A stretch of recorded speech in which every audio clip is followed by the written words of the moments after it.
I guess the framing of myth versus rationality is something that I don't, it's not how I think of myth when I think of myths as like something that we need.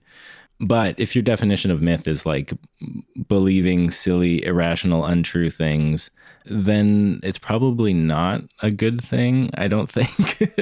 like the kind of atheist rationalist like area of discourse that I used to be really involved in, the myth just becomes sort of interchangeable with like, oh, you're believing something that's not true. And yeah, I don't think that's beneficial. And I think that's kind of where Bookchin is coming at it from.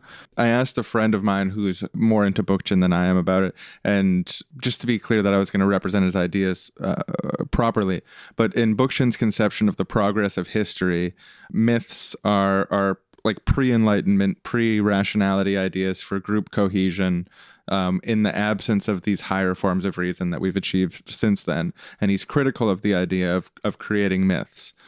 I just think he doesn't think about myths in the same way that I think about myths. Because throughout the article, he was tearing into nihilism and directionlessness and postmodernism is the words he was using. And from my perspective, Bookchin loves myths. Like he loves the myth of the Athenian polis and direct face-to-face democracy and like telling these stories about progress. And he's talking about the potential of human freedom and increasing human freedom. And all these things are stories that he is telling about history and about the world that are much more believable than ancient Keck god Pepe the Frog, but no less mythological in the sense that they give us direction, point us where we want to go, help us to discern right from wrong. Like, we want to increase freedom. Humanism is good. People are worthwhile. It's like these are values that are encoded in the stories that Bookchin is telling about history and in about the direction that society should head in. And so his philosophy and his ideas are mythological in the sense that I think myths are good and useful things.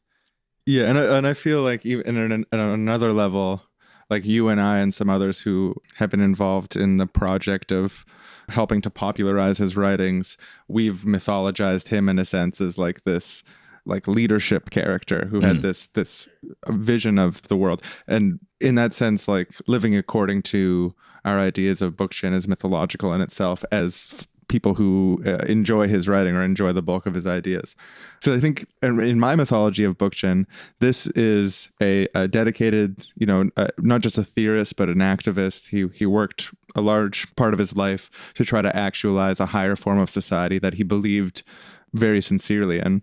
He became kind of cynical and hardened to certain ideas and started feeling that there was this radical subjectivity that was taking over politics and in a negative way. And that he felt like we were experiencing a regression from a rational view of society into like a pre-rational mythic view of society.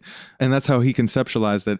And so Bookchin started kind of lashing out at people polemically. And he's not the only person in history to be polemical and write these like scathing insults of other people. But I think the story of Bookchin, when I think of, and I love Bookchin's ideas in itself, but one of my fascinations with Bookchin is the story of Bookchin, this, darling theorist and one of the founders of the ecology movement who ended up by the end of his life being considered kind of an old crank. And what caused that transition was his dedication to tearing into people he disagreed with, which made him a lot of enemies. And when I first started getting into Bookchin, I was bringing out a little more of my polemical side. And I started noticing that when you're polemical, people don't listen to you. And actually they start to dislike you. Unless they agree with you, then they fucking start to love you. Yeah. Well, but even then, of the people who agree with you, some of your best potential allies are going to be like, well, did you really need to do that? Sure. Yeah. So I see Bookchin is a mythological figure that is a lesson about being very clear about not just the substance of what you're communicating, but how you're communicating it. And so my big lesson that I've taken away from Bookchin is yelling at people doesn't start mass movements. Calling people idiots for disagreeing with you doesn't start mass movements. And that's like the lesson that I take away from it. That's the moral of the Bookchin story. Yeah. Yeah. And it's also got a lot of other great morals along the way. Like, for example, human beings are a part of nature, but we're distinct from nature. Humans carry this great, amazing potentiality to reach higher levels of morality and rationality. And it's our job as human beings to bring out higher levels of rationality and morality in one another. But I just think that polemics, that is really, really ripping into people who disagree with you, that's actually not how you actualize other people's rationality. That's not how you actualize morality in other people. So yeah, in summary, Bookchin conceived of myth as pre-rational, and I disagree with him. I've got a more Joseph Campbell idea of myth than him. But in himself, Bookchin is a mythological figure, and there's a story to take away from it. As the community that we are, when we talk about Bookchin and we understand his role in society and history, ironically, he himself is a mythological figure. Just hear him cringing at hearing you say that.